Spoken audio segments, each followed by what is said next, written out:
time block planning for a lot of people just becomes a productivity Felix Felicitas potion, where it's like, wouldn't this be great if this only took a half hour, and in this 20 minutes between these two meetings, I took this off my plate, and then in this hour I finished that memo. And you look at this plan, you're like, man, that would be awesome. And like 9 minutes into your day, your laptop's on fire, the company just went out of business, you know, your child just gave lice to your pediatrician who's now left the industry altogether, and 7 new projects just fell on your plate, and also you forgot you were supposed to be writing a book and it's due on Friday. Like, it takes about 9 minutes before this like miraculous plan you have, and you're like, this is great, everything will take 20 minutes and I have all this energy. So be realistic, don't make a wish list. You'll feel better actually being able to get a reasonable plan done with time to spare. In the end, it's going to make you feel much better than that 10 minutes of like, ooh, this would be great.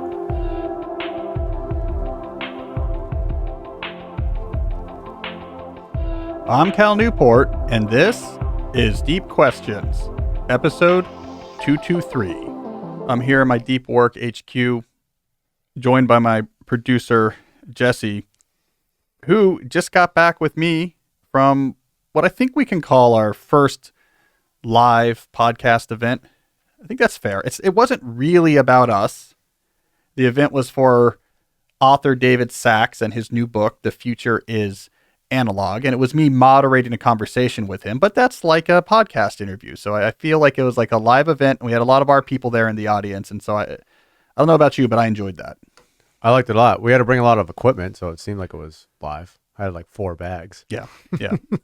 Jesse had a lot of, because cameras and mixers and Mike, one of our fans, mics. thought that I was a homeless guy walking into the thing. He said that to me.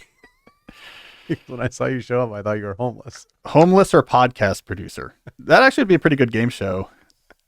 Homeless or 1990s. I think a lot of podcast producers actually look more like hipsters from the early 2000s. There's a lot of strain of hipsterness. Anyway, the event was good. David was great. My audience loves the type of stuff he writes about. This was a natural fit. So if the name sounds familiar, he wrote in 2016, The Revenge of Analog, which I talked about a lot in Digital Minimalism, my book. And then this new book, The Future is Analog, is a follow-up to a 2016 book. Essentially, his argument is that the pandemic gave us a sneak peek of this easy access, push button, all digital future that Silicon Valley has been pitching. And his argument is we saw that sneak peek and didn't like what we experienced. And so he's predicting a future that's going to integrate more authentic, higher quality analog experiences across many domains of life, from schooling to work to even the nurturing of our souls. It's a very interesting book. He's really the guy for talking about this tension between the analog and the digital. And we had a great conversation. I walked through some questions. The audience had some questions for him.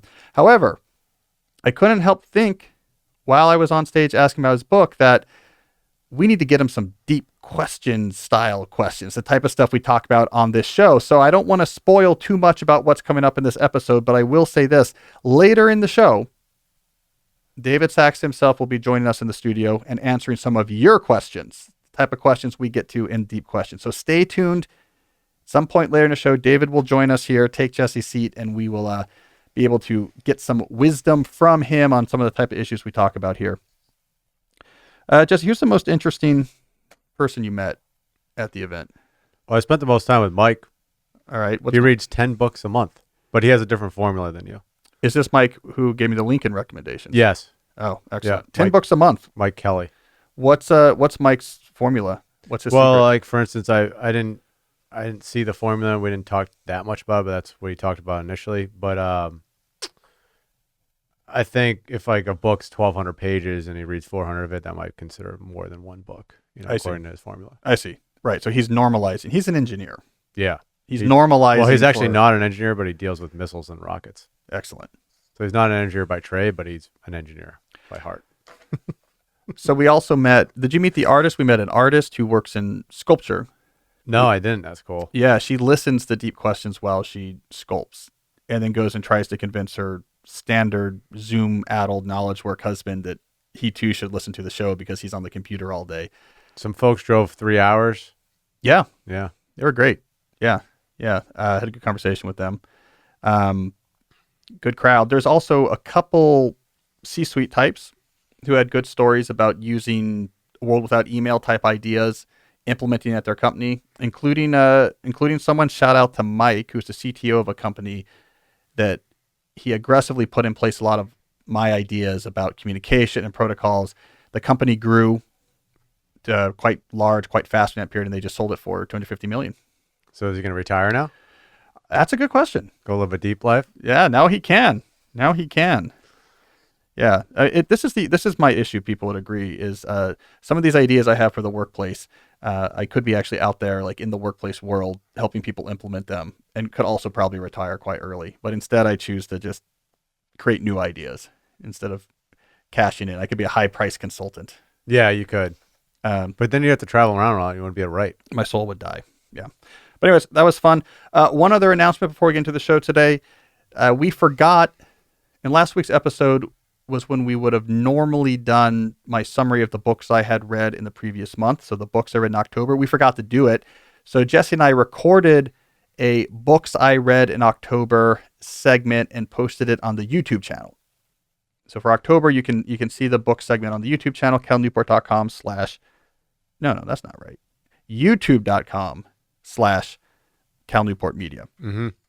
All right, so later we have David Sax joining us in the studio to answer some questions. But first, I wanted to do a deep dive on an interesting study that a tech company did about meetings. So we haven't talked about meetings recently, so let's do a deep dive on the question, could this meeting have been an email? Is this article, I have this up on the screen for those who are watching on YouTube. The title of this article is "We Intentionally Canceled Every Meeting for a Week. Here's What Happened." And it is a recent article. It's from the 6th of November. The company in question here is Zapier. So I think hardcore sort of world without email fans will know that name. Zapier is used for digital workflow automation. One of these cool nerd productivity companies. All right, so let me point out a few things from this company. First of all, I enjoyed the opening sentence of this article. It reads as follows: "I do my best work when I'm interrupted every 30 minutes for a meeting. Said no one ever." Now, that's just writing. That's a funny way to open an article. All right, so the author of this article goes on to talk about the types of meetings, so the ontology of meetings that pulls at her attention. This list includes project kickoffs, syncs, retrospectives, recurring team meetings, and one-on-ones. I don't even know what most of those terms mean, but it gives you some sense on the proliferation of meetings, especially within these type of high-tech knowledge work firms. So what they decided to try at this company, Zapier, was something they called Get Stuff Done Week, GSD for short. The quote here says, "The idea was that by moving from live calls to asynchronous communication, people could spend more time on deep work." I love the references, the commonplace references to deep work, because that means it's pervaded the cultural lexicon.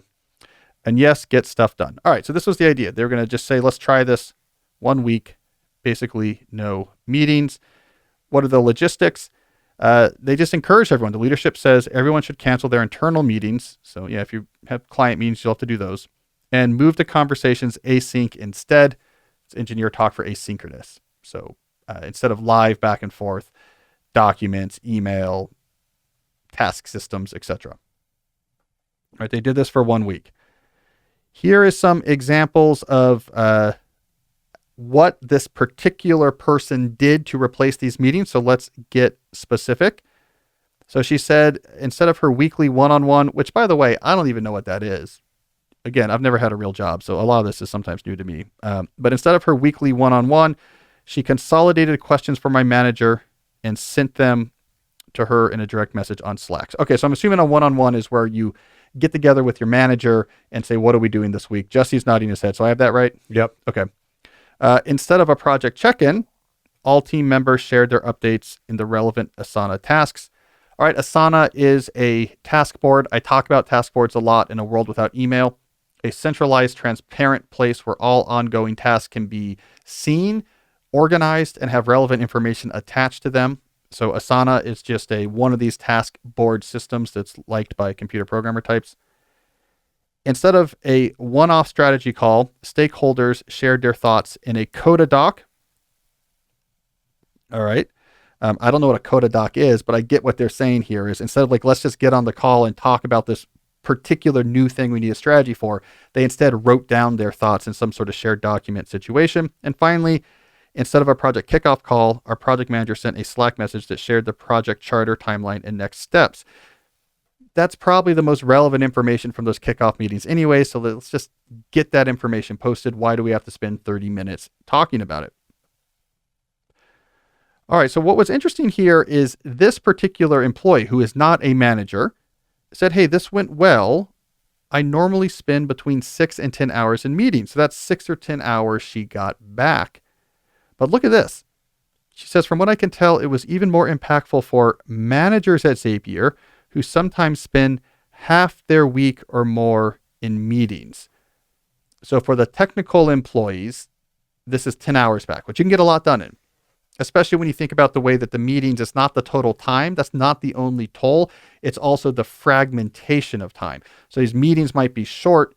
10 hours might be 20 half-hour meetings, and those are sprinkled throughout your week, breaking up long stretches of time so they could eliminate almost any long stretches of time. So the damage of 10 hours worth of meetings is bigger than just 10 hours of work. But look at this. Managers at Zapier could spend 50% or more, 20 plus hours in meetings. So this particular employee talked to her manager and got some quotes. So her manager, Caitlin, said things such as, Zoom calls tend to rule my calendar, especially doing check-ins. The manager said the most surprising part of not having these weekly check-ins was that I actually didn't feel disconnected from my team at all. We're still working and communicating, just differently. The manager also said, instead of cramming tasks into my short stints between calls like usual, I was able to focus on my responsibilities that require deeper thinking, like long-term strategy, team planning, and cross-functional processes. Also, the manager said a week without meetings gave us space for more curiosity and experimentation, encouraging us to look at the problems we're trying to solve from a different angle.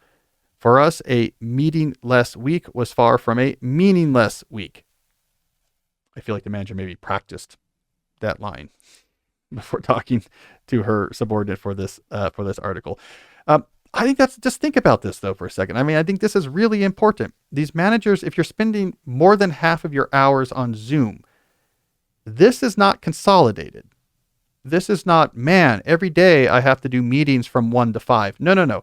These hours are sprinkled throughout the days so that you probably have never more than about 30 minutes free. Maybe occasionally you'll have an hour free without another meeting showing up somewhere on your schedule. So basically these managers were in a state of constant context shifting from one meeting to another with these small areas in between to try to do tasks. But let's be honest, task means slack. Task means trying to keep up with the deluge in the inbox. So you're wrenching your cognitive context away from this meeting, which probably generated lots of open loops that you don't have time to get to because you have to answer 15 urgent Slack messages before the next meeting puts you into a different context. From a psychological perspective, that's an almost impossible demand. The exhaustion that would engender is going to be pronounced. And from a productivity perspective, it's got to be a terrible way to take these high power, highly trained minds and say, help us organize all of these brains at our organization and create new original things. What a terrible way to actually try to harness that energy. So I think this is a fantastic insight of the impact meetings had been having. All right, so Zapier didn't want to just rely on anecdotes. They did an internal survey. Here's some statistics. 80% of respondents want to do this again. 80% of respondents achieved their goals for the week. 89% of respondents found communication to be as effective during that week as during a typical week. There's some goals this writer gives. Okay, if you want to succeed with something like this, there are 4 goals or 4 pieces of advice, we should say. 1, set goals. So having specific goals for what you'll achieve during these weeks, these meeting-free weeks, makes it much more likely that you'll use those hours productively. By the way, that's super telling. I think we're so used to this react to incoming in between meetings absurd structure of work that actually being given open time is something we don't necessarily know what to do with.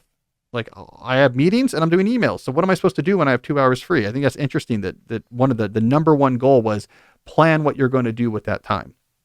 By the way, we have some advice here on this podcast for you, right, about how to plan your time. All right, piece of advice number 2, go async. So they're big on using asynchronous channels. So that's, where you write something, then someone else can come read it later. Future-proof your work is the third tip. So she used extra hours to help put in place systems that in the future will make it easier to not have to use meetings. More on that in a second. And her fourth piece of advice is figure out which meetings matter. So actually do reflection.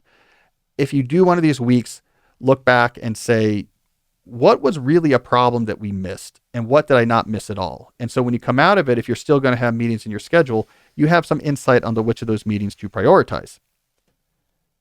All right, so I think that's an interesting insight into the reality of life in the sort of a modern high-tech knowledge work firm. I think it's an interesting insight into what happens when you step away from meetings. 90% of the employees at this company said nothing bad happened. And yet, I am sure Zapier is back to how things were before.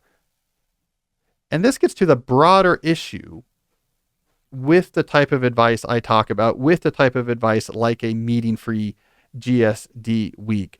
Why, if these ways of operating are universally beloved, way more effective, way less psychologically draining, why don't we do this more often? Why aren't these the standards? And I think the answer is because it's hard.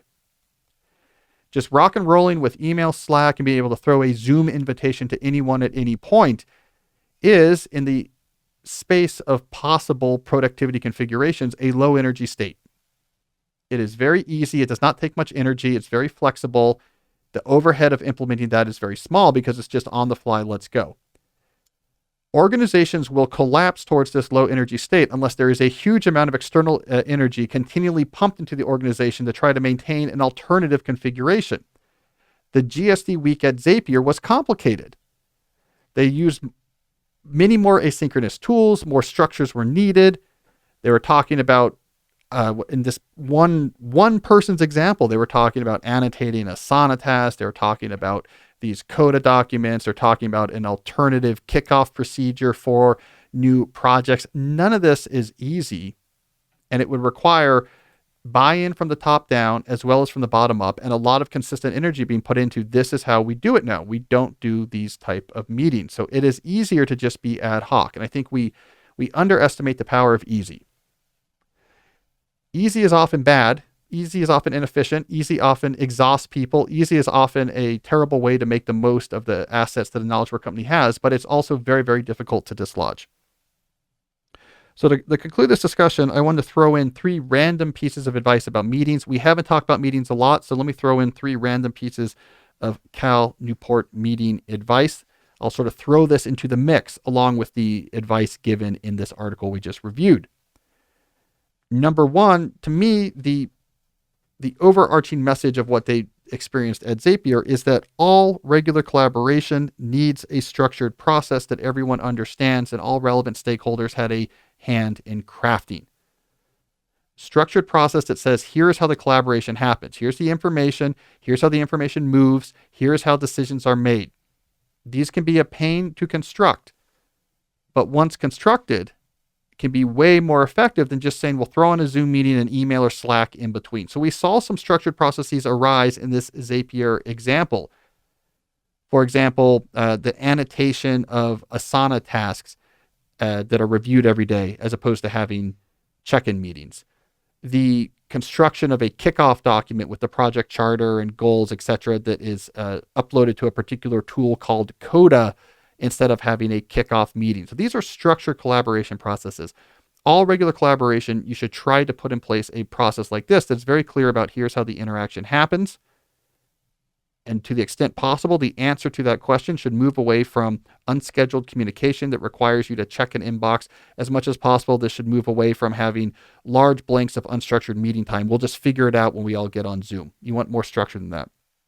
My second piece of advice: to make any of this type of structured collaboration philosophies work, you need a catch-all.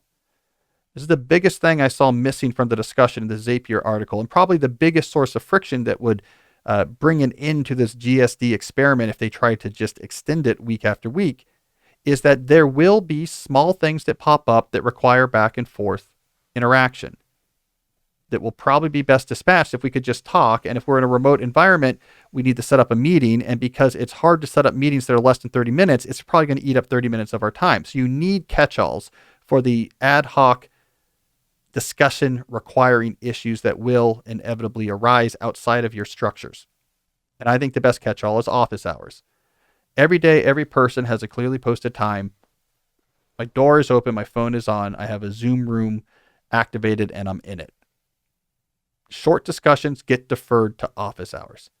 If someone tries to email you or hit you up on Slack with something that's going to require more than just one message back and forth, you say, great, come to my office hours, we'll talk about it. And if that doesn't work, I'll come to your next office hours to talk about it. If someone throws a Zoom meeting invite at you, you say, why don't we just grab me at a nearby office hours? Let's really see what we're dealing with here. And then if we need a longer meeting, we can set it. So you need these catch-alls. The effect of these is significant. And finally, reverse meetings. That's a term I coined in an earlier episode. Reverse meetings often generate better insight than standard meetings. So in a standard meeting, I gather all of the people that are relevant to something that I'm working on into one place, and we talk about it. I want to know what you guys think about it. Let's make a plan. In a reverse meeting, me as the initiator, instead of summoning 5 people to come meet with me, I go and talk to each of those 5 people one-on-one. And in an environment with catch-alls like office hours, that means I'm going to go to each of your office hours one by one and talk to you about this issue. Much greater insight is extracted from reverse meetings because you get rid of the crowd social dynamics of having a lot of people in the same room. You're able to fully extract the thoughts, the feelings, and the expertise of each individual person. You have more time to synthesize this information. You'll probably come to a better decision having done a reverse meeting, and your overall impact on people's schedule is greatly minimized. If I go through 5 people's existing office hours, I have added nothing to their calendar that wasn't already there. If I instead make the 5 of them get together in a half-hour meeting or an hour-long meeting outside of that, that's 5 worker hours I've now sucked out of the system. So it's not only more efficient, but I also think they gain more insight. So those are 3 random pieces of advice. All regular collaboration has to be structured. Have a catch-all like office hours for what doesn't fit in those structures. Depend more on reverse meetings than standard meetings for complicated decisions where expertise is needed or nuanced political emotional issues are at play. You're going to get much better results with the aggregate of one-on-ones instead of getting a lot of people into one room. Thoughts on meetings? So with office hours, so say you're waiting around and nobody's there, is that just a good time to do like an admin block? Yeah. Yeah. Yeah. Just be like, okay, I'm going to go through email or do something lightweight and waiting to see who actually shows up. Yeah. I'm hearing from more people who are doing these, by the way. I've heard from more entrepreneurs who are working on these. It used to be the big example was Jason Fried and Basecamp. Like they were big on the office hours. And you know, when I did a kickoff event for A World Without Email, it was me and Jason in conversation and we got into that. But I've heard from other readers since then. It really is effective. Mm-hmm. You know, it really is effective. Every day, set time, it can consume so many things that otherwise would have been an email or a meeting. Mm-hmm. It's an intermediate between this email meeting synchronous, asynchronous dichotomy that we often see. So like the phrase is often, this meeting could have been an email. People really don't like, I have to spend 30 minutes or an hour in a meeting for something that could have been dealt with in email. But if everything goes to email, you get the hyperactive hive mind. There really is an efficiency to real-time back and forth. You and I can figure something out in 5 minutes that would otherwise take 5 to 15 messages. Mm-hmm. Each of which generates 5 inbox checks, and there we have 50 to 75 context shifts created by this conversation, or we could talk for 5 minutes. Office hours mediates between those two. Mm-hmm. So you get all the advantage of real-time interaction, all that efficiency, without the schedule devouring overhead of having every conversation have to have its own meeting that holds time on your calendar. Mm-hmm. So it's like one of the number one strategies for an organizational environment that I think one of the most effective single pieces of advice I have for organizations is put office hours in place. All right. Well, we have our special guest host waiting right in the wings, but first, let me briefly talk about one of the sponsors that makes this show possible. That is our friends at 8 Sleep, who produce the 8 Sleep Pod, the ultimate sleep machine. It allows you to control the temperature of your mattress. You can have a separate temperature for both sides of your mattress. You control it right from an app. You can keep your bed as cool as 55 degrees or as hot as 110 degrees Fahrenheit. As listeners know, I am an 8 Sleep addict. It has ruined me to hotels. It has ruined me to visiting other people because I am so used to having the 8 Sleep on my bed at home. Now, let me be clear. I'm a -1 guy. So 8 sleepers know what I'm talking about. There's a scale of negative to positive for your temperature setting. I flirted with -2, -3 before. Too cold. No. Too cold. -1. I am a -1 guy. And let me tell you, now that it's winter, -1 is a beautiful place to be with your 8 Sleep because you can put on all of those comforters and blankets that you want when you first get into bed during the winter. And you can wake up 5 hours later, you're not hot. Because the 8 Sleep takes all that heat you're generating and whisks it away. So that feeling you get when you first get into a bed, a warm bed on a cold night, you can maintain that all night. No overheating. No joke. I love my 8 Sleep, and I have a hard time now sleeping other places. So it says here, the pod is not magic, but it feels like it. I would say the pod will change what you think the comfort of sleeping can be. But again, it is my warning. You will be ruined to sleeping on other beds if you get one. So go to 8sleep.com/deep and save $150 on the pod. 8 Sleep currently ships within the USA, Canada, the UK, select countries in the EU, and Australia. That's 8sleep.com/deep. Remember to do the /deep to get that $150 off. Let's also talk about our good friends at Blinkist. As I always say, ideas are power in our current culture, and books are the absolute best source of high quality ideas. The hard part is figuring out which books to read and which books not to. That's where Blinkist enters the picture. It is a subscription service that gives you 15-minute text and audio explainers called Blinks of over 5,000 nonfiction titles spread over 27 categories. So in 15 minutes, just listening while you do the dishes or reading quickly in between meetings, you can get all of the main ideas of over 5,000 nonfiction books. What this means is that if you're interested in a book, but you're not sure if you should buy it, you can get an answer to that question. This is how I use it. 15-minute blink. What are the main ideas? 80% of the time, I come away with, that's all I need to know. Like, I know enough about this book to understand how it enters the conversation of ideas. 20% of the time, I say, I got to read this. And so my hit rate with books goes way up because I use Blinkist. They've also added now something called Shortcast, which gives you short summaries of podcasts. As podcast gets longer, it's nice to get these short summaries to figure out, is it worth loading up to listen to? So Blinkist has been a longtime sponsor of the show, and I think it is not surprising why. Right now, Blinkist has a special offer just for our audience. Go to Blinkist.com/deep to start your free 7-day trial and get 25% off a Blinkist premium membership. That's Blinkist, spelled BLINKIST. Blinkist.com/deep to get 25% off and a 7-day free trial. Blinkist.com/deep.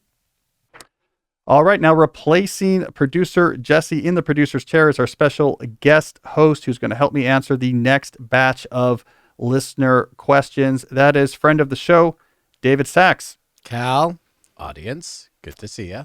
All right. Well, David, I've got a collection of questions from our listeners that I thought you would have some particular insight to shed. As the listeners might remember from prior appearances of David on the show, you might know him from his books, The Revenge of Analog and The Future is Analog. He is going to help us understand this uneasy tension we have between the digital and between the real. All right, David, our first question comes from Ara, a 30-year-old PhD student from London. Ara says, hey, Cal, have you heard of the light phone? Is it worth the money, or is dumbing down a regular smartphone a better option in your opinion? So let's start first, David, with the meta question here. what is the role of dumbed down digital in this digital analog divide? I think Dumb Down is kind of a good segue tool to help wean people off digital addiction or digital overuse, or maybe even sometimes just being stuck with digital being the standard sort of modernized digital being too effective, right? Like some people like to work on an older version of software because it gives them fewer options. I reluctantly accept the MS Word updates every 3 years. I use WordStar, and I don't know. Wow. There's a deep pull for you folks. Word perfect for all you Canadians out there. Like I had WordPerfect too. Corel Word perfect. Word perfect. I remember. Ended in scandal, that company. The guy had a golden house. The Word Perfect guy had a golden house. This is Michael Corel. It's a 5-part podcast investigative series. I think it actually was one. But in the early days of podcasts, when no one was listening. Yeah. So I think, these phones are purpose built, right? Phones like the light phone or the punk phone or other sort of stripped down basic phones. They're purpose built for that reason, or they're the ones that National Geographic sells to advanced age seniors. Jitterbug. Exactly. It's a press help button. Yeah. And that's it. I have one of these, by the way. So, someone sent me. I have in my the supply closet behind you one of these. I think it was a sponsor at some point early on in the podcast. And it wasn't a jitterbug. I love the jitterbug with the I've fallen and I can't get up. Yeah, or I don't know where I am. Like there's these sort of simple buttons. I think you shake it to call your grandkids. I'm not quite sure how it works. We could all use that. Yeah. But I think for ASA's purposes, the problem with a stripped down smartphone, like you get your Apple iPhone and you don't install the programs on it, is it's still very tempting. Its design is built to engage you more and more and more. So you're talking about like an iPhone, but you've stripped it down. It's an older model iPhone, but it still has a browser. Yeah. You can still get apps on it. You're wary of just having the phone be older being effective in terms of changing behavior. I think so. From what I've observed anecdotally from members of my own family. My wife is like, my sister-in-law is like, scrolling with her fingers bleeding because the glass is broken. I'm like, Sabrina, just get a new phone. This is getting dangerous. Show and tell time. All right, here we go, David Sax. Would you consider this to be Oh yeah, I saw. This is an old phone, right? Old, small, cracked screen. Does that? But it's I'll hold it up for the user. The days of getting the new iPhone and it being so amazing that's done. Like each one is just like, it's like another Subaru Outback I buy. It's just like, it's another level of like the same functionality in middle-aged dad mediocrity. Yeah. David owns 4 Subaru Outbacks. I have. FYI, at the same time. Yeah. He has a Monday. That's how I'm rolling. With all of his public affairs publishing money. This one's for driving the kids to Hebrew school, and this one's for swimming. Yeah. But I think it also depends on your own level of self-control, right? Yeah. And what we are talking about is, digital addiction and distraction, and how much self-control do you have? If you need that extra tool to really bring you out of it and shift your mindset and rewire your neural pathways so that you're not entirely dependent on this thing for so much time and effort and thought and activity, then trying something out is going to be more effective than the sort of dumbed down version of it. So you're on board, go all the way for the light phone. If you're having this issue, you want to shake things up, don't just get an old iPhone, but the Jitterbug. Yeah. Get something like the light phone. I like the light phone. I've talked to those guys, the founders of that. Interestingly, the original model of the light phone 1 was a tether model. So it was, you have your regular smartphone and you could leave it at home, but the light phone was somehow tethering through that account. So it was actually the calls coming to your normal phone was coming to the light phone, and you could call from the light phone, and it was actually going through as far as people were concerned, because they thought at first, like, people are going to want that. And then they shifted because people said, no, like if I'm going to get something that's different than my phone, I want to go all in. Well, and I think this is what you and I were talking about earlier today, was that once you're off these things, you don't really miss them. Yeah. No one's like, oh man, I really miss that iPhone. I really miss being on Insta. If only I could just like click a like on some surfing longboard video. I think Donald Trump might miss Twitter. Yeah, So well, I don't think that's the metric for how we should measure ourselves in what- this world. what would WWDJTD? That's my motto. I just saw that here driving up onto your house and watching it. Yeah. Yeah. And by the way, my life is in shambles. No, but I think that is a good point we talked about. It's almost an issue if you were the light phone guys. Is it works too well. And if I used a light phone for 6 months, if Ara uses the light phone for 6 months, they could just go back to their iPhone after that probably and have no problems. Which is different. It's different than cigarettes. It's different than alcohol. Like if you had trouble with alcohol and you kicked it, don't go back to Friday beers. If you had the meth problem, don't go back to just whatever Casual social meth usage or whatever. Meth, Yeah, you'll end up in the gas station parking lot. yeah, exactly, missing the teeth. But with digital, you're right. Like people, it's like a matrix type thing. They take whatever pill. We were talking about this the other day. We couldn't get it straight, which pills Yeah. work. Once you leave the metaphor of either politics or literally being in a robot simulation, Yeah. the red pill, blue pill metaphor is kind of hard to apply. But it's a evolution. People get off these things. They don't get as tempted. So it's bad news, I guess, for light phone. Very bad news for the social media companies. Yeah. Because as people get older and say, what am I doing on this thing? Why am I Well, watching you know this? what it's analogous to? It's analogous to TVs in the bedroom, right? TVs in the bedroom are, anyone who's a sleep consultant or doctor is like, don't have TVs in the bedroom. Anyone who's a sex consultant or sex expert, I guess. Those other podcasts that Yeah. people listen to is like, yeah, worst thing you can do, TVs in the bedroom. Anyone with, childhood rearing expertise or Yep. just is like, yeah, you do not, not a good thing to have. And so I know a lot of kids who grew up with TVs in the bedroom and it was just on constantly. And And they're all in the gas station parking lot now? exactly, Okay. they're all in LA trying to be stars. That's how it works, yeah.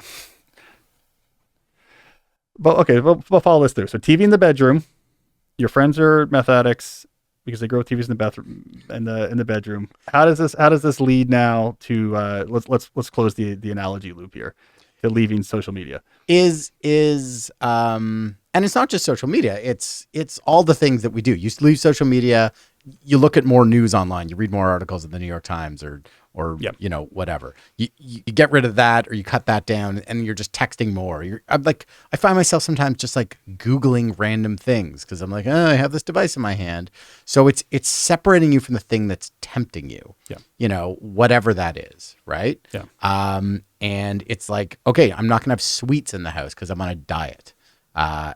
If there's sweets in the house, I'm going to go sneak in those sweets. It's regaining that sense of self-control and then judging whether you're able to sort of readmit, the tempting technology back into your life in some way with limits. Yeah, and that's the good news about technology addiction is that I've used that sweets analogy, and I think it's a good one. It's like if the donuts are out in the break room at the office, if you have the Halloween candy at home while you're working from home, it is very hard not to eat it. But if you take it out of the home, you're not going to sneak out in the middle of the night to go buy donuts at an all-night bakery. You're not going to sneak out like I'm going to go buy candy. So it's a moderate behavioral addiction was the term I ended up using in digital minimalism. It's the closest accurate term I could get to. But that was the cornerstone of it was if it is around, you will use or partake in the activity more than you know is healthy. Mm-hmm. But if it's not around, you're largely okay. Which is different than other addictions. So I think that's the good news about digital. So all right, we're on board. Light phone works. For people who don't want to do a light phone but want to follow David's advice, I always talk about the phone foyer method. So you have the charger by your front door. That's where the phone gets plugged in when you get home. If you need to look something up, you go to the front door and look it up while it's plugged in. If someone's going to be calling you, you put the ringer on. This is 1980 style. The phone is ringing and I have to go to where the phone is and I have to hold it and talk to them there. If you're waiting for a text, you have to go check it, get the proverbial TV out of the bedroom. And So- the phone out of the bedroom. Oh yeah, for sure. Yeah. I mean, if the TV's bad in the bedroom, the phone's got to be. All right. We got Gabriel here. Gabriel says, I am convinced by your argument in digital minimalism to significantly reduce my phone use. All right. Relevant. But I'm worried about being able to identify enough high quality leisure to make up for it. How do I get started? So, as you may or may not know, David, in that part of digital minimalism where I argue that people need to have high quality substitutes for what they were doing on the phone, don't just white knuckle it. I talked a lot about examples from your book, The Revenge of Analog. You spent time touring the continent, going to different pockets of analog, be it record manufacturing, the board games, Snakes and Ladders, which I talk about in the book, these different resurgences of analog activity. So what is your game plan for Gabriel? He's been digitized for so long. He wants more analog. He doesn't know where to start. Gabriel, there is a wonderful world out there full of interesting things to do that are going to be a hell of a lot more exciting than whatever your phone can deliver. So that's good. And I think it's just a question of identifying what that is, trying those things out. I think the easiest way to start is thinking about the thing that you love or that occupies your time on a phone, and then looking for the analog, non-digital, real-world equivalent. So let's say you love watching sports clips on your phone, right, of football. All right, so like go find a football team to watch. And even, I'm not saying like sit in front of a big screen TV on a giant couch and that's your replacement for it. It's a pretty bad thing. But like, is there a local league or like a high school team or a high school thing that you can go and watch, them play once a week or something like that? If you're into video games, are there activities that you can do that's going to get you, give you that same thing, but actually give you so much more, the camaraderie, the socialization, the competition, right. the structured. So it's like, okay, you like playing Call of Duty. Like there's got to be somewhere near you that does paintball. You like playing, strategy game, World of Warcraft. Well, why don't you get together with some friends or go find a place where people are doing Settlers of Catan? Yeah. If you like words with friends, you're going to love this game called Scrabble. If you love listening to music on Spotify and streaming, go check out a record store. Right. So like if you like things, if you love Twitter, yeah, stand on a street corner and just berate passerbys. Is that if we're looking for analogs? No, go to a bar with your friends and actually like talk about things in the world. But that's not Twitter. Twitter would be going into the bar and immediately looking at someone and be like, "Hey, you know what I think about you? Your shirt is stupid. Do better." Go to a bar and get beat up. Yeah. I think if you like Twitter, go to a bar and get beat up. If you like Facebook, go to a family reunion and annoy everyone. Exactly. If you like Instagram, go to a Forever 21 and just kind of preen in front of the mirrors. Yeah. And then go to a bakery and take film photos of a croissant. Yeah. And if you like TikTok, I really don't know what to do. Take a bunch of speed. Take a bunch of speed and be like, look at me. Go to like a random kid's bar mitzvah. Like it's just like loud music, lots of dancing, lots of tweens. You don't really know what's going on. Try to get people to look at you. It's kind of confusing, but they can't look away. Yeah. Like why is this reporter whose book I read at the Dershowitz bar mitzvah doing a weird dance? I don't know him. I can't look away. You know what? I got to say, they still play House of Pain's Jump Around at bar mitzvahs. So what could be better than that? Show me the residuals. It's funny. You joke about being beat up at the bar, but a friend of mine who's been on the show before, the comedian Jamie Kilstein, who's on the show off and on, we talk about his ups and downs with social media. And when he was going through a really hard time with Twitter, he said it was the exact same physiological response. When he would walk out on the street, he had the physiological response of, I am about to be attacked. Because the brain has a hard time. It's so artificial. It's people that are being very aggressive and almost violent towards you in this textual medium. The brain doesn't know about pseudo-anonymity and large-scale distributed networks. So that's how he described it, is like he would walk on the streets and feel the physiology of the punches coming. And I think, when we say, we're joking, obviously, Gabriel, like if you're engaged with Twitter, you're not engaged in it. I mean, unless you're a real troll. And if you're a real troll, you're not going to be writing to Cal and saying, how do I get off this? You're like, this is the greatest thing in the world. Yeah. Starting a fight, right? You could send some pretty good troll questions to me. Yeah. About trolls. Yeah. But I think I think it's people who go into Twitter, they want to go because they want to find out about something or engage in the quote unquote conversation. Yeah. So you got to seek out what those conversations are. If it's politics, there's going to be a group of people or a way to get involved in it. Actually, maybe getting involved in politics. Yeah, there's in your politics. local politics. By definition, there's Yes. politics near where you are. And it is, because we have it in this, I showed David the small town where I live today. Small town, like, politics are really local. Yeah. It's not Twitter. It's not, this is Voldemort and, I don't know who the good guy is. This is Harry Potter. Well, no. I was thinking of like Harry Dumbledore. Potter. Dumbledore. There we go. It's not Dumbledore and Voldemort, right? It's like, well, this person knows these people, and these people, I don't really like their positions on development, but like I also know them from the market. It's like a very interesting thing. Yeah, It's like you and it's- disagree with people, but it's the people. It's social. You learn about yourself. You're challenging yourself. You're building relationships. So yeah, what is the real world equivalent? Because all these things are doing is kind of, simplifying and simulating and condensing activities that are in the real world. And It's by definition, if they're appealing, there's got to be some underlying long adapted human desire that they're pulling on. It's not creating new human desires from scratch. It's got to be playing with the piano it's given. exactly, yeah. And listen, there's certain things there's no equivalent for. Like my kids just got into, my brother has, and whatever it is, not Switch, Nintendo Switch. And Yeah. they were like, spent a good hour a week ago, crushing some Mario Kart. Like there's no real world equivalent of Mario Kart. We're taking my oldest to a go-kart. Right. There is. You can go kart. And you're like, and here's 8 turtle shells. Yeah, we're arming them. Yeah. But that's what he's used Yeah, to. go-karting or biking.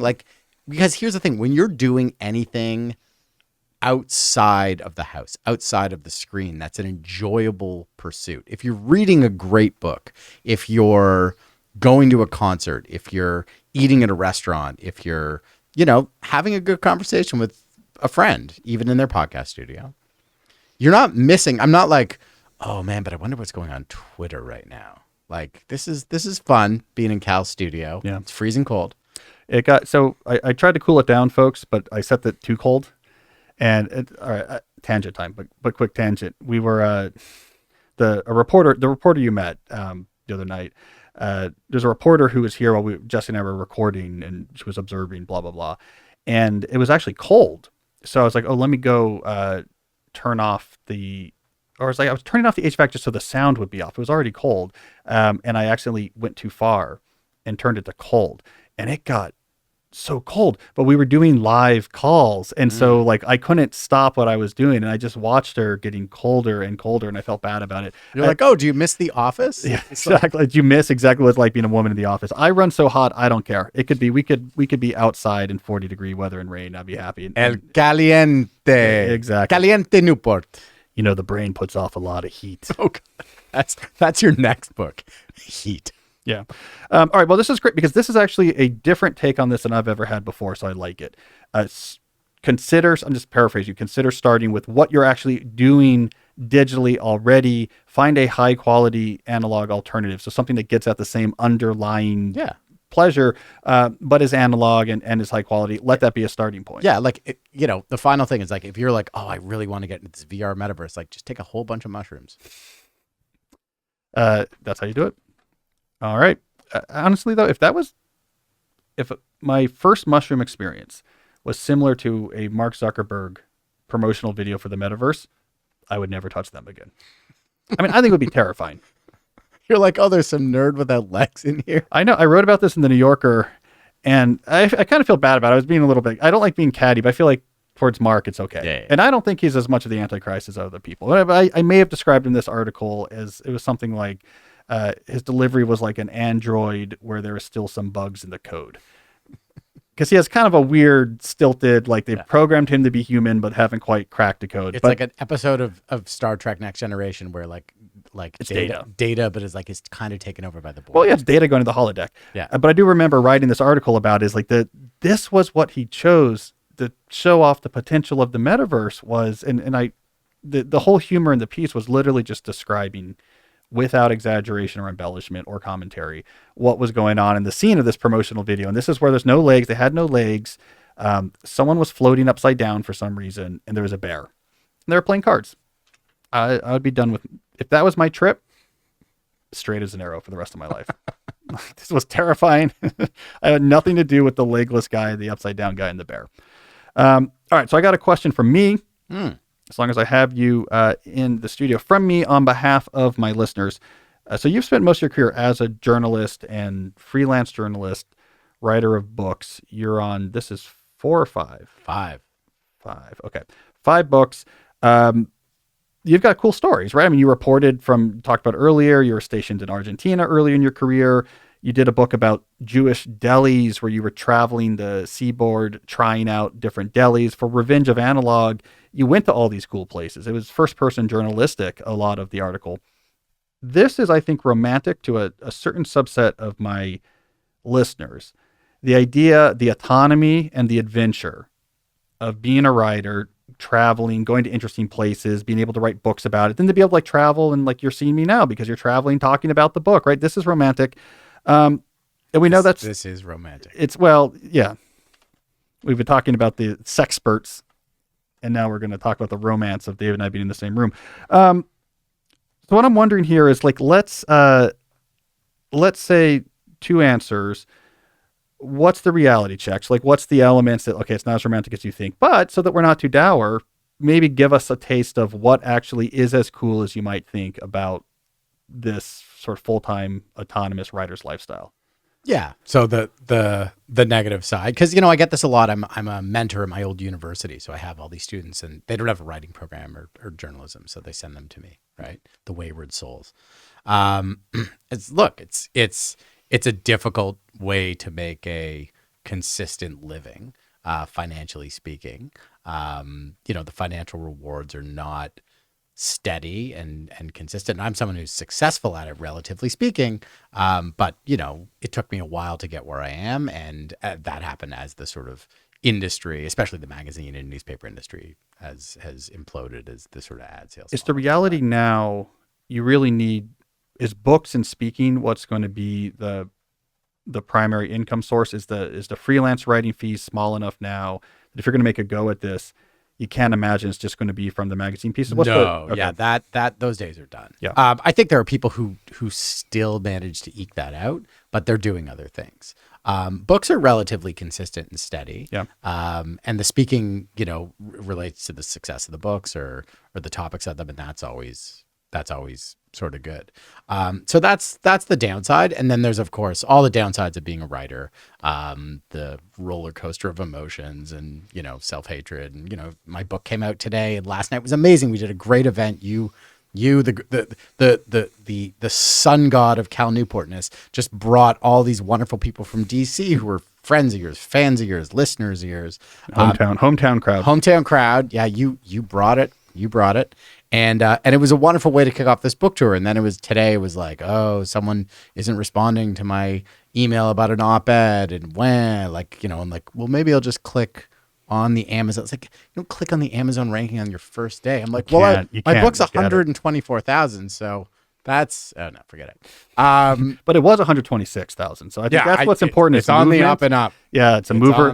It's a mover and shaker. So you can get infinitely discerning, by the way, with your Amazon. Like, well, moving and shakers in this category on Tuesdays was actually in the top 1,000. Yeah, so there you go. There's always a number one thing. Right, but up and down. Yeah, but I think, you know, the thing that I always tell people is like,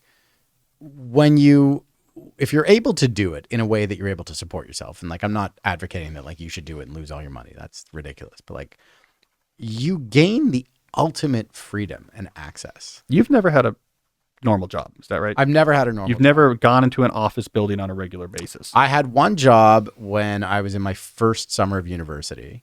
That was a regular job. I got a job at a office that made newsletters for dentists in Toronto. So you've had 2 different dream careers. Yeah. Is what you're saying. My job, I went the first day. I'm like, okay, like I want to be a journalist. I'm going to write these stories about dentists. They're like, no, you're going to go in this room.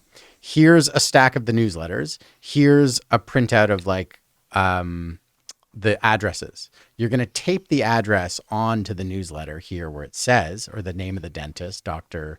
Calvin Newport, 606, whatever way. You're going to place this on this Canon Image Runner copier, and you're going to make 200 copies of that one. And you're going to make 300 copies of that one. And you can do this all day, 8 hours a day, 7 days a week in this windowless room until the day when you notice smoke coming from the Image Runner because you've been running it so hot and so much. You've been slamming those copies that it catches on fire. And the guy from Canon comes in. He's like, I have never seen anything like this. And then you're moved to data entry. By the way, I love your dream denied in this story is writing articles about dentists. I would probably still be at that company. This is what was taken from you.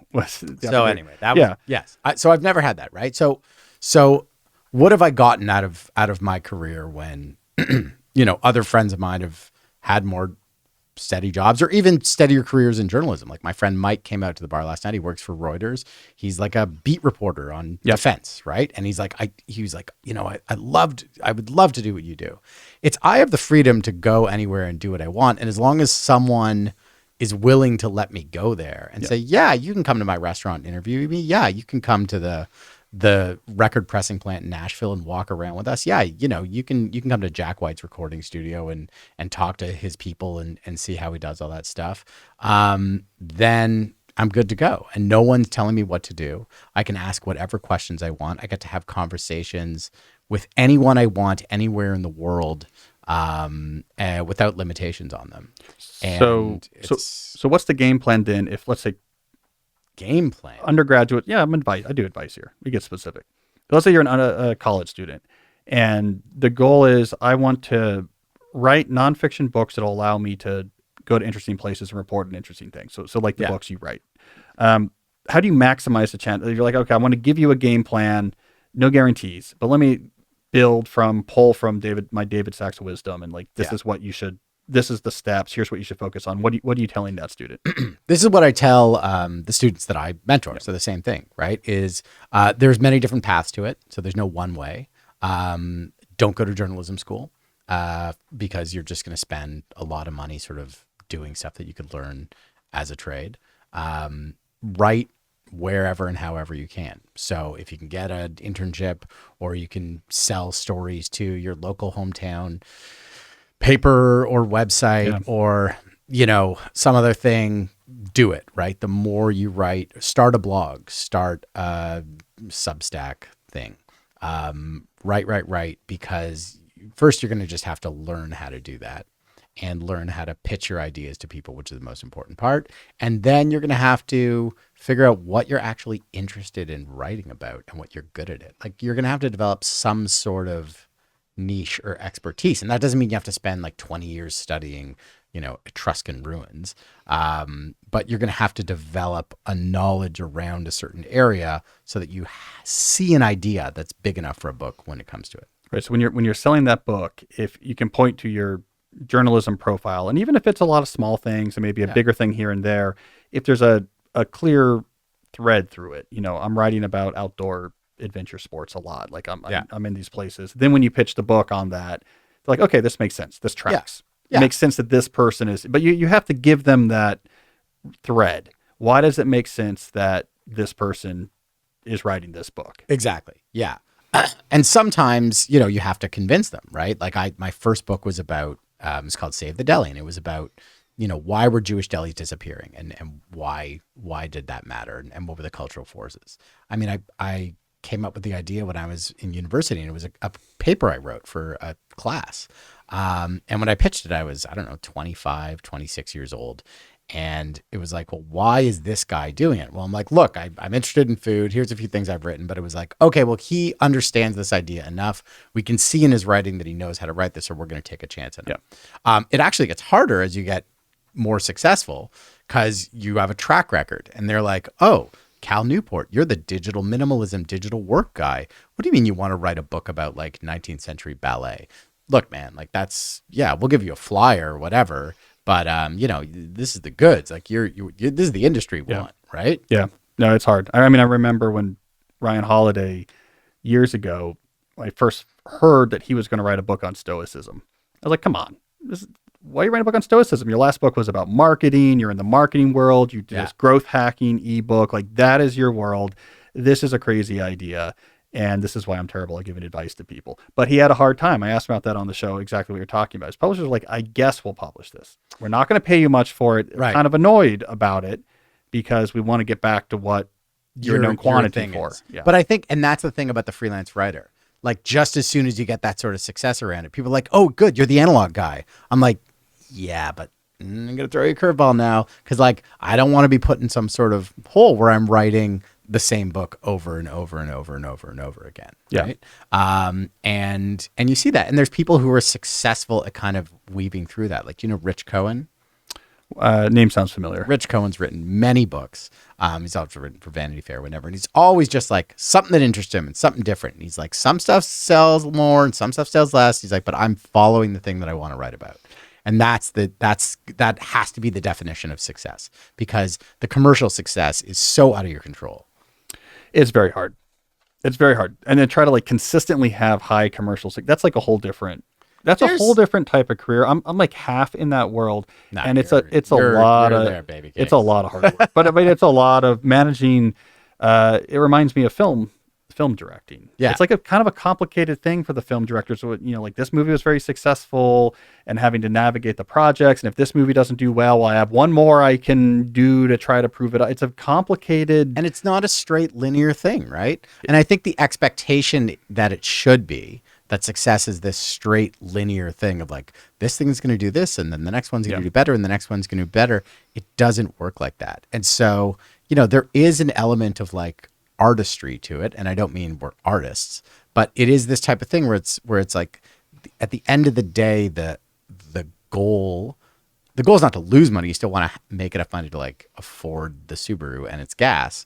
But you don't want to give up that independence, because that's the thing that got you into it in the first place. Yeah. So it's like the nonfiction axiom. I say nonfiction, like selling 7-figure copies of a book is like hitting a major league fastball. It's like one of the most difficult things to do, and no one can do it all the time. Yeah, there is a handful of writers out there, nonfiction, like Malcolm Gladwell, Michael Lewis. But they're not moving 7 figures. Okay, then no one. Yeah. How about it's hard? One? Well, but then some people do. This is what's so hard. Like it's very feast or famine. But like a James Clear will move 4 million copies. See, I don't even know who that is. Atomic Habits. Okay, yeah, right. Yeah, Mark Manson, 18 million copies. The business book. Yeah, but like no one can consistently. Celebrities don't count. Yeah, that's right. But celebrities don't consistently write books. So like it's very, in fiction you can do it. You can be Grisham in the 90s, and you're going to move a lot. But he wasn't. Yeah, I guess he was moving 7 figures pretty consistently. Units. Skews of Southern lawyers. Yeah, so you can go crazy. You can go crazy chasing that. Like, but it's out of your control, right? I don't think Stephen King's thinks like that. Yeah, and I'm sure his books are up and down. I mean, they all sell a lot of copies, but like I think some kill it, and some. Sedaris probably the same way. Yeah. No, I think Sedaris just gets out there, tells some crazy stories about his family, and then goes on tour and charges like $50 a ticket to go see him. And well, that's why he doesn't care about like the books have to do well, and they do well. Yeah. But like he loves touring and he makes a lot of money. Yeah. And what does he have to spend his money on? But like a new stick to pick up garbage with in England? Like it's. I mean, doesn't him and Hugh have like they have many French countryside house and an English house? We could geek out on Sedaris all day here. Yeah. I've been trying to get him on the show. I can't imagine what. No, I'm joking. It's like, productivity, digital culture. This is right in my wheelhouse. I'm sure he does write about how he works, and he has a very specific way about it. Yeah. It'd be great. Yeah. But you wouldn't get him. All right, so that's good advice. So to summarize then, I always paraphrase. So you're saying the book writing, it's hard, financially hard, but you can make a living at it. It has its pluses and minuses. If you want to get into it, write journalistically, write articles anywhere you can, develop a niche. Doesn't have to be super tight, but I will say the other thing. There's the other path to it too. Yes. Go live your life. Go have another career, and then write on the side. Write for a magazine for a hobby you have, or a blog, or something like that. And then later on, when you feel like you have an experience or something to tell, you're going to have that lived experience. That is it. So it's not just writers who get to do that. Yeah, Right. that's true. Yeah. And if you want to write pragmatic nonfiction, then do something that's useful and then you can write about it. That's easier. Yeah. If I want to give advice on something, go do that thing well. It's like a much easier formula than if you want to report on Jewish delis, like what can this person write? And does it make What sense? can It'll be the right on person that topic. write? Yeah. Yeah, exactly. All right. Well, David, this has been great. This has been useful. Thanks for stopping by the studio and help me tackle some of these questions. And I think we have to go find the deli. I think we do. It's a pleasure. It's great to be here. I'm freezing. Turn the heat up. Oh, God. The brain puts off 80% of the body's heat. My Coming next. brain is like a heater. November 2024. Heat by Cal Newport. All right. Thanks, David. All right. Well, that was great. While we get Jesse back in his producer's chair so that we can do the next segment, which is where I will one-on-one answer more of your questions, let me just briefly take this transition moment to mention another sponsor that makes this show possible, and that is Zocdoc. Zocdoc is a free app that shows you doctors who are patient-reviewed, take your insurance, and are available when you need them. You can find every specialist under the sun, whether you're trying to straighten those teeth, fix an achy back, get that mole checked out, or anything else. Zocdoc has you covered. So just like you would use an app on your phone to figure out what restaurant do I want to eat at, what are the reviews, can I make a reservation, Zocdoc lets you do that for all of your medical needs. I now have 2 different doctors who use Zocdoc, my dentist and my primary care physician. So not only that helped me find them, but it makes it easy to do things like the paperwork before your appointment. They send you a link. You can do it online. It's much quicker when you get there. It sends you reminders. So Zocdoc not only helps you find the doctors you're looking for, it also makes it easier to be those doctors' patients. Every month, millions of people use Zocdoc, and I am one of them, mainly because of its convenience, but partially because I like saying Zocdoc.com. So go to Zocdoc.com/deep and download the Zocdoc app for free. Then start your search for a top-rated doctor today, many who would be available within 24 hours. That's ZocDoc.com/deep, Zocdoc.com/deep. Speaking of health, I also want to mention our good friends at My Body Tutor. I've known Adam Gilbert, My Body's Tutor founders, for many years. He used to be the fitness advice guru on my blog back in the early days. His new company, I should say new, his long-standing company, My Body Tutor, is a 100% online coaching program that solves the biggest problem in health and fitness: lack of consistency. It's not hard to figure out what you should be eating. It's not hard to figure out what exercise would be good for you. What is hard is actually eating that food and doing that exercise. We know that coaching helps. This is why when celebrities need to get ready for a Marvel movie, they bring a coach and a chef to their house. They say, we will give you the food you need to eat. We'll tell you what workout to do every day. My Body Tutor makes that type of one-on-one help and consistency available to everyone else by using the power of the internet. So if you use My Body Tutor, you're assigned a coach. You will talk to them online. This is why it becomes affordable. They will help you figure out a meal plan. They'll help you figure out a workout plan that makes sense for you and your goals. And then, and this is the key part, you check in with them every day. There's an easy to use app or website. You quickly check in. Here's what I ate. Here's what I did. Here's my questions. They send you feedback the next day. Going well. Oh, do you have a question about this? Here's my answer. You build a relationship with this online coach, and that leads to the consistency that actually gives you results. So if you want to get in better shape, you want to get healthier, My Body Tutor is the way to do it. So go to mybodytutor.com, and if you mention deep questions when you sign up, they will give you $50 off your first month. That's mybodytutor.com. Mention deep questions and get $50 off. All right, well, I enjoyed having David here for the last segment. I wanted to get in a few more questions, just me and Jesse here before we end the show. So, Jesse, what do we have here on the question docket to kick things off? All right, first question is from Aaron, a 21-year-old software developer. I've started writing a technical blog where it's about programming concepts. However, I found writing about technical stuff is completely different than writing a normal blog. I want my blog structured like a lesson, but can't figure out how to make it work. How would you approach writing a technical blog? Well, so Aaron, what you're seeing here is a writer challenge. You have a particular topic and audience and you don't know how to make it work. You're not sure what format is actually going to work. You have this idea, which I think is interesting, that there's some way to make the technical writing you want to do compelling. Now, in the elaboration to this question, Aaron gives some more ideas about thinking about introducing common errors and walking them through, but that wasn't quite working. He's trying to figure out, how do I make this interesting? My answer is, I don't know, but I want you to work really hard at finding what works. This is a challenge. It's a big challenge to figure out a new style of writing, to figure out a new voice that hasn't been done before. But the fact that this is a challenge that's not obvious to you is the good news. That means there is a large first mover obstacle that if you can get over, you're going to have you're going to have a big advantage. If you put in the effort, the experimentation, the thinking, the reading lots of stuff, what's working, what's not, does this voice work? Not quite. What if I do it this way? If you put in that effort, and if it's hard, and if it takes you 6 months to really figure out a new style of technical blog in your space that seems to really sing, you will have this giant gap of a competitive advantage. You did all that work that most people aren't willing to do. So I would say take this obstacle and say, what a great opportunity. I have no idea how to do this, but I believe it's possible. So I'm going to work on this really hard. I'm going to experiment till I find a really cool voice that actually works here. That happens all the time in writing. People put in the effort to do something new, to find a new way of doing something that really sings, and they are greatly rewarded for being the first person into that new space. So how do you actually figure out if you found the right format? Partially experiment, put stuff out there, see what works. But I think mostly what this is going to come down to is trusting your gut.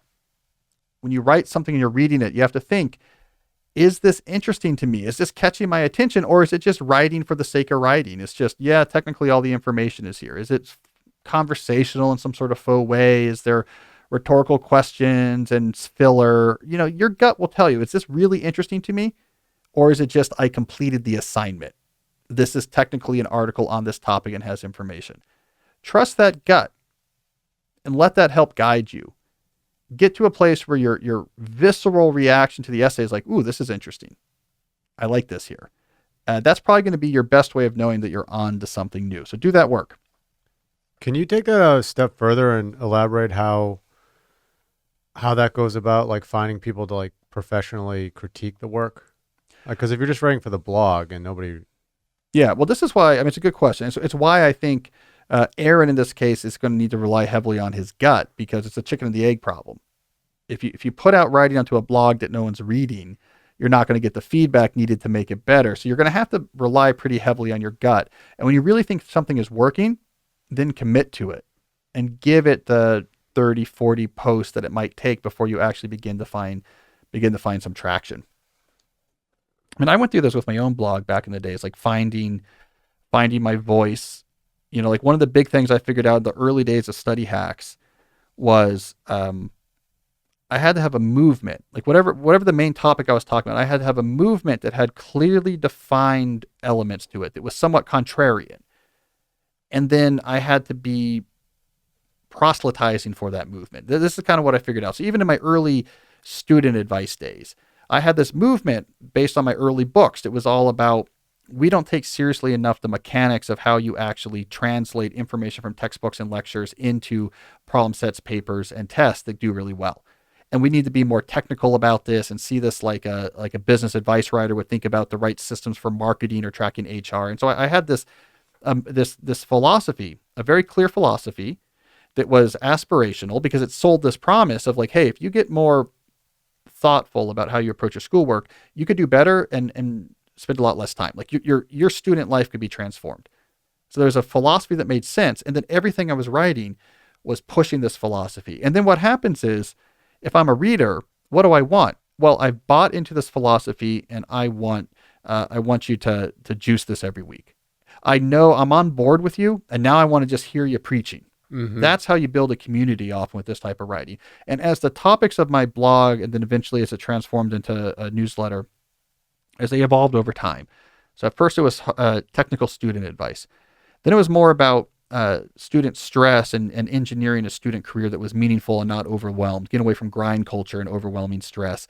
And then it was about careers and how to build a career that was meaningful, and the trap of follow your passion as a too simplistic piece of advice. And then from there is where I moved into the world of technology and all the different ways that technology impacts our stretch to try to live more meaningful lives, and social media and distraction in the workplace and our smartphones.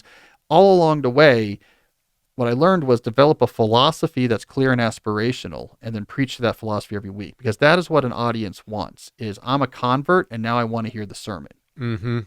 And I think it's probably the biggest issue with people in the blogging space is that if there's not a point, a philosophy that you're preaching that people can be on board with, if you're just delivering information, it's very hard to build an audience, because I don't care unless it's very specific information. But anyways, Aaron, that's one thing I discovered. In the technical blogging space, it might be a different thing. But the point is, I discovered that through experimentation. That type of writing hit me viscerally. It was what I like to read.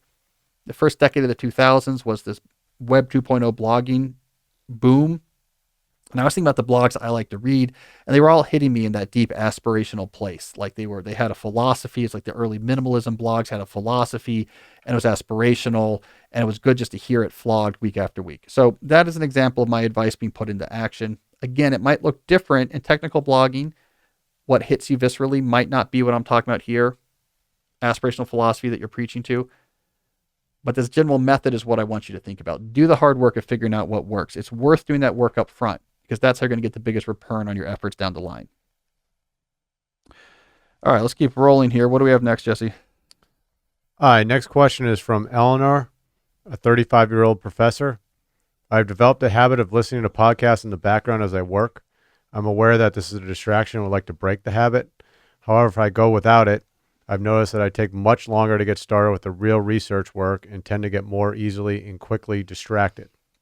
So the issue here is that Eleanor is used to now podcasts playing, and she has a hard time starting work without them. But then, of course, having a podcast playing while you work makes it hard to do your work at a sufficient level of depth.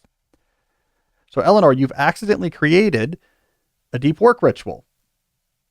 As I talk about in the book, Deep Work, getting into a mode of concentration, so you're going to do symbolic reasoning on a cognitively demanding task, is unnatural. Our brain doesn't like it.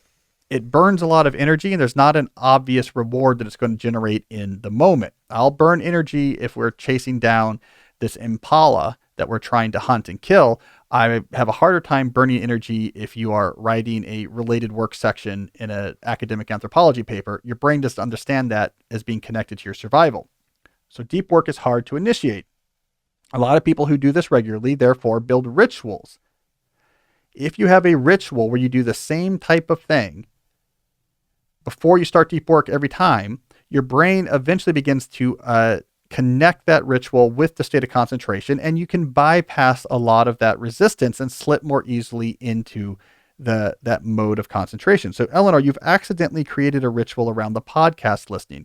And the point I want to make to you is that the fact that it's podcast doesn't really matter. It's arbitrary. It's just the hook. This is the hook that your brain has learned to associate with concentration. This is why when you remove this ritual, you have a harder time getting in the concentration. So if you don't like this particular hook, you have two options. One, you can just modify this existing ritual to minimize its impact. So maybe you modify this ritual. So it's like put on a podcast as I load up all of my tools and I get my notes from my last session and I write a quick outline of what I want to do first. And then at that point, I turn off the podcast and go. Right? So that's modification of the existing ritual. So you still let the podcast get you into the work mode and get you over the threshold. And then once you have a little momentum, you turn it off. Or you could spend 3 weeks and build a new ritual. I mean, the reason why podcast is working here is just it is a clearly defined hook. It's a audio hook, audio, visual, taste. All of these are great things to build deep ritual hooks around. But you could have just as easily built this around going for a long walk or brewing a particular type of coffee that you then bring back to your desk. You could have just like a certain song you play. You know, I play the song. It could be the adjustment of your location. It could be the adjustment of your lights. I clear my desk. I turn off all the lights except for one bright desk lamp. Anything that has some sort of pronounced visual, audio, or even smell-based, olfactory-based elements can be a great hook for building a deep work ritual. You just have to do it for 2 or 3 weeks so that your brain gets the idea. So I think it's a great example of deep work rituals in action. Either make this existing ritual a little less negatively impactful, or take 3 weeks and build up a new one. All right. What do we got next? Next question is from Marathon Sprinter. My company does a 2-week sprint starting in the middle of the week, Thursday. Should I switch my weekly plan to a 2-week long sprintly plan? Probably. Yes. So in my multi-scale planning philosophy, where you do quarterly semester plans, weekly plans, and then daily plans, the weekly has a little bit of give. It is important to have a scale of planning where you can see multiple days in a row. That's what allows you to figure out how to move these bigger chess pieces around. That's what gives you the insight to move things, to open up bigger time. That's what allows you to see, early in the week, I need to really push on this because later in the week is worse. So you need some sort of planning scale that looks at multiple days at a time. If you go all the way to just say, what do I want to do today? You're missing some of this bigger structure to your available time and your available opportunities to get things done. Exactly 1 week isn't so critical. So if your company has a 2-week cycle, I think 2 weeks would be fine. Build it around the sprints. In fact, you should probably put some specific structure into your weekly plans that take into account this is sprint work, and then this is the non-sprint administrative work. And I keep track of, these days I do the administrative work, and then here's the sprint. And you could even have like a special format built around it. If you went much longer than 2 weeks, you're going to start to get into trouble. I do know people who do monthly plans. Monthly plans aren't that useful. It's not enough time to do the big picture quarterly semester planning. It's too much time to meaningfully move around appointments or think about when you're going to do work. It's just too many days. 2 weeks, fine. 3 weeks, iffy. 1 month, too much. 1 week, fine. If you're doing just a couple days at a time, not enough. So let's give a 1 to 2-ish week window. That window of scales, I think that would all be fine. But Jesse, you were telling me before the show, you had a recent breakthrough in your weekly plans. Yeah. So I think everything is iterative, and the more, you're just talking about, once you're a convert, then you just hear the preaches. So I hear you talk about weekly plans a lot, and I was looking at mine and it was getting jumbled, and there was a lot of stuff in there that should have been over in Trello, for instance, just because there was stuff that I wasn't actually going to get to that particular week. So then when I went to the plan, I see all this stuff, and for whatever. You're talking tasks related or objectives related to a bigger project. Yeah, for a certain job that I have. And were you carrying these over? Yeah. So you'd put here's the 6 things this project needs done onto your weekly plan. Yeah. And maybe just one of those gets done. You would just carry over. Yeah. And rewrite or copy and paste. As opposed to just sticking it over in Trello and then pulling it and then be like, all right, this week I'm just going to do this. And then, because then that kind of gets along with the slow productivity stuff that you're doing. And then you're actually making some progress on a certain job or a task or whatever it is that you have in that plan. Do you focus now each week on I'm going to do 1 project or 2 projects? You hone in on exactly which projects you're going to make progress on? Yeah. Well, I have it divided into different jobs. So then yeah, for those, whatever specific job, then it would be this one thing. Yeah. That I wanted to make progress on, as opposed to for instance, to say job A, I didn't want to I would have 3 things in there and then wouldn't necessarily make great progress. But now with one thing in there, doing a few things, it's the slow productivity mindset and getting some stuff done. And do you pull over? So you've identified a particular job you're working on this week. Do you pull in from Trello, this is the 1 or 2 tasks I want to get done? Or is it you're identifying this is a job I want to do, as you work on it in the week, keep pulling stuff from Trello? So what do you I pulled in 1 in the beginning of the week. And then if that gets done early, you might update the weekly plan. Yeah. Usually it's something that's going to take, it hasn't gotten done early yet. So usually it'll take the whole week based on my other schedule. So a common experience people have, let's see if you had the same experience. A common experience people have is, let's say they have 3 or 4 major projects going on. They're really worried about the idea of just working on 1 per week because they think, I'm not going to get to this other project for another 3 weeks. That's impossible. I need to make progress. But what they realize, if they do that, they end up getting things done just as quickly as if they instead tried to sort of quixotically do a little bit of every project every week. That when you slow down and do one thing at a time, it doesn't actually necessarily slow down completion times for each of these projects on average, and it tends to raise quality. So was it stressful at first or a little anxiety producing to say, let me just choose one thing? Because when you're making that plan, you're like, I'm only putting one project on this, and was that anxiety producing at first? It reduced like anxiety actually after I looked at the weekly plan and it had less stuff on there. I was like, oh, this is very doable. Oh, you know? interesting. Yeah. So, And you've had no problem getting these things done. Because it's not like you were actually getting all these things done each week. You were just writing them down. Yeah, and it was carrying over, and it was like making my weekly plan jumbled. Yeah. So that's good. I like that. Clear and concise and better. Be realistic in your weekly plan. Yeah. Don't use your weekly plan to store things. It's actually exactly store things. Store things elsewhere. The weekly plan is what you actually want to get done, and don't use it as a wish list. Mm-hmm. Because there is that little burst you get.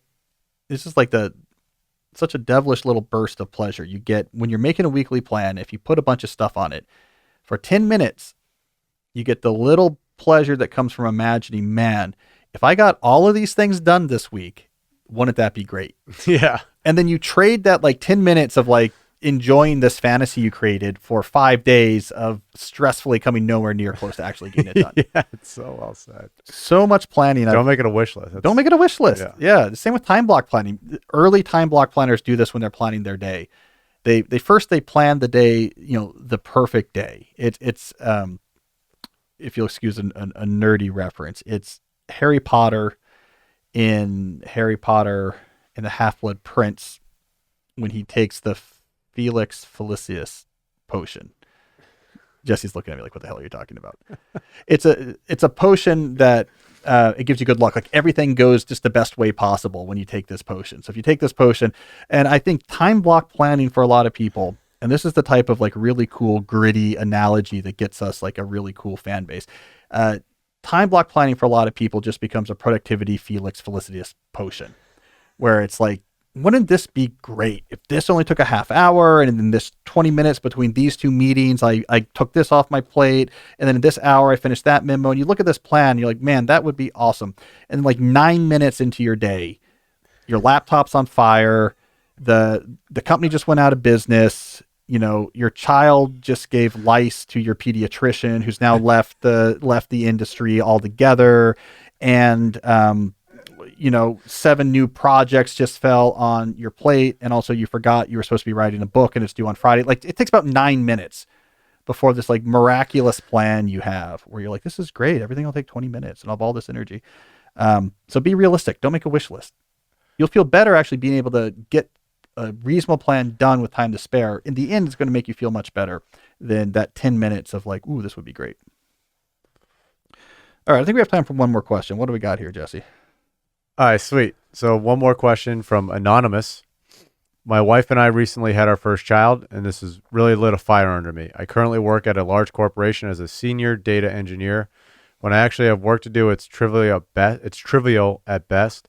I have so much free time, I thought to create my own side business or taking on a second fully remote data-related role in the model of the overemployed community. Do you think this is foolhardy? So I'll be honest, I had to look up overemployed. So this engineer is saying like a lot of jobs at big old corporations. He doesn't have a lot of work to do. And he's like, I don't know. Should I start a company on the side? Should I follow the overemployed community and get another job? Or maybe should I just spend more time at home? So he gave me a link. The person Anonymous who sent me this question gave me a link to a Reddit for the overemployed community. I don't know anything about this, so I figured we should find out more before I answer this question. So I've loaded up here on the tablet. For those who are watching this on the YouTube channel, this episode 223, I've loaded up here now the Reddit overemployed, one word. I'm just actually looking at this. I'm learning about this. I'm learning about this as along with you. So let's just see. Here's the opening message comes from Isaac. Let's see. Hello from Isaac, founder of Overemployed. Hello, Overemployed Nation. This is details. We invite you to go on a Discord. We invite you to go to the subreddit. Oh, but there's an FAQ. So here we go. We're leaving Reddit to go to the Overemployed FAQ. at overemployed.com. All right, here's the type of questions are on here. Job hunting, what do I put on my resume? Is working multiple jobs even legal? What about non-compete clauses? Do I look for a larger or smaller company? Can I look for a second job in another country? What counts as potential conflicts of interest? So, all right, I'm getting the impression here that the overemployed movement is about getting a second job without maybe letting your primary employer know that you have. Let's look at a couple posts on here just to get a feel of the atmosphere of this movement. So here's a post back on the Reddit from Alex, a software engineer at Google, who said, whether it's Amazon, Meta, or Twitter, in 2022, we learned you don't keep your job by working late nights, leading a team, staying loyal to a company, going above and beyond, ... It seems like the most important factor is working on a critical business need. It's depressing to remember that companies will always put business first. This means you should never put the company first. All right, so we're seeing some anti-company rhetoric here. This is interesting. They're saying, look, these companies can just fire you whenever. You don't worry about being loyal to them.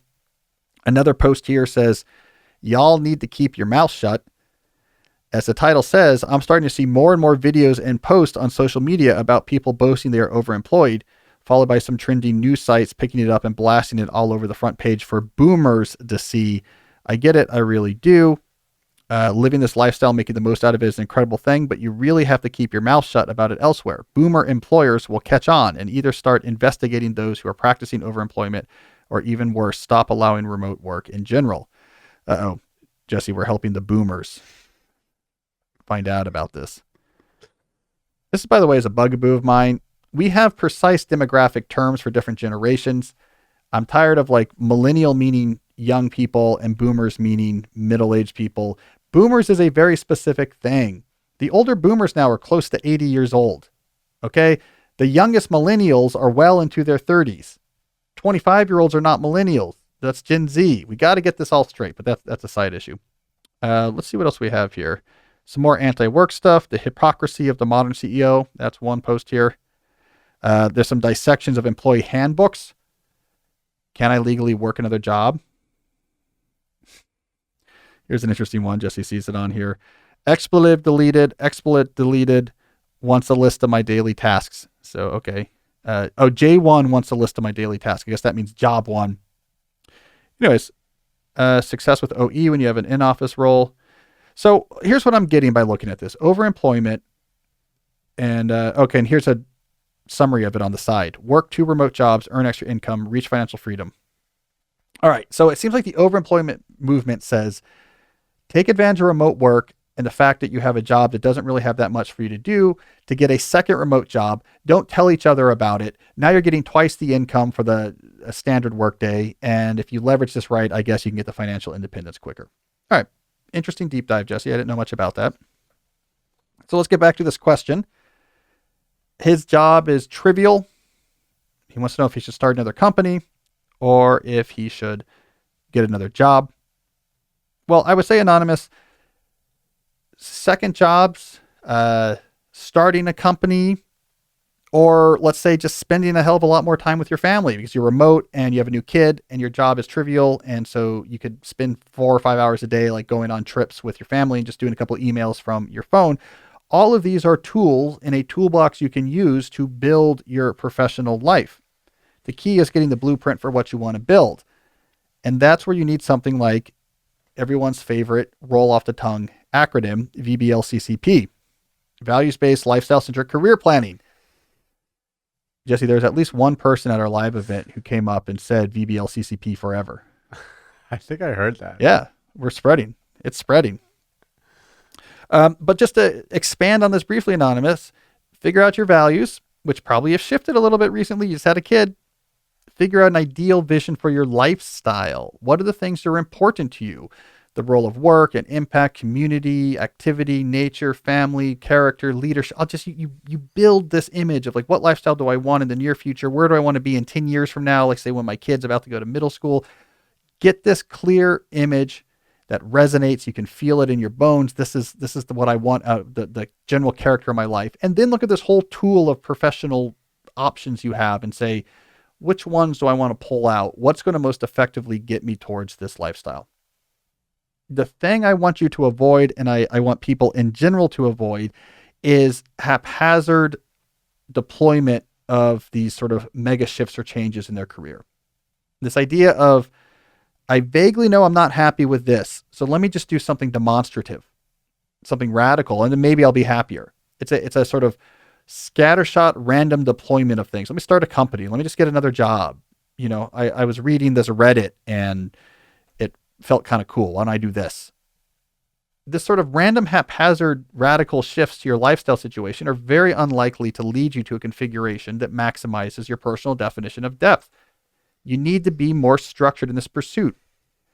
So if you do this visioning, and what you really end up thinking about is you're with your family and maybe you're like homeschooling this kid and you have land and you're reading by the lake and there's like a local community that you go into where you're really plugged into the church, and it's, in Vermont somewhere. Like if this image strikes you as like really resonant, then you would think here, like, this is great. Let me make sure my job is permanently remote. Let's move to like one of these locations. It's a cheaper location. Let me be very careful about corralling my work and leverage all of this free time I have to pursue these other parts of my lifestyle that are important. Maybe you have another image where you've built something big. It's more vibrant, energetic. You have a team that's with you, and you're building up something large, and you sell it for a lot of money, and you're able to, take care of your family for generations to follow. Maybe that's what you're missing.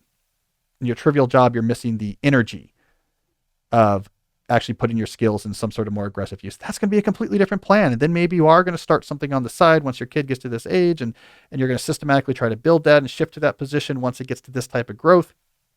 There's all sorts of options. The overemployed, maybe you're doing a financial independence calculation, and you realize if you can make this much money at this spend rate for this many years, you could maybe move to Vermont and actually not work at all or something like this. And that might be a situation where the overemployment makes sense. All right, this job cuts the years in half. We can do this in 4 years instead of 7. But it's in this scenario, you're deploying it for a reason. And that's what I'm coming back to now. There is a lot of tools out there, especially in this current moment of disruption, this current moment of remoteness, this current moment where we are more accepting of more radical work reconfigurations. There are a lot of options out here for those who are looking to adjust, craft, or re-aim their working life. But you got to know what you're aiming for. And that's where you need values-based, lifestyle-centric career planning. So now it's the time to do that, Anonymous. Rethink what resonates. You might be surprised. By what actually hits you. Post first kid, what resonates might be very different than it was 3 years ago. Do that exercise, make a plan, and then say, what tools do I have to best implement this plan? Overemployment. Well, there's a Reddit for everything, Jesse. Though I guess this is over now. You and I, Boomer Jesse and Boomer Cal, have revealed to the world the overemployment underground. It is no longer secret. And we are going to quickly put an end to this. Us and our boomer friends are going to quickly put an end to this because we don't understand you kids, but we know and you have to do what we do. So there we go. Another movement ruined. All right, Jesse. Well, I think we've had a pretty good show here. I think we should wrap it up. Thank you, everyone who sent in your questions. Thank you, David Sax, for coming in to sit in and help me answer some of those queries. Remember to read his book, The Future is Analog, available everywhere. We'll be back next week with a new episode of the podcast. And until then, as always, stay deep.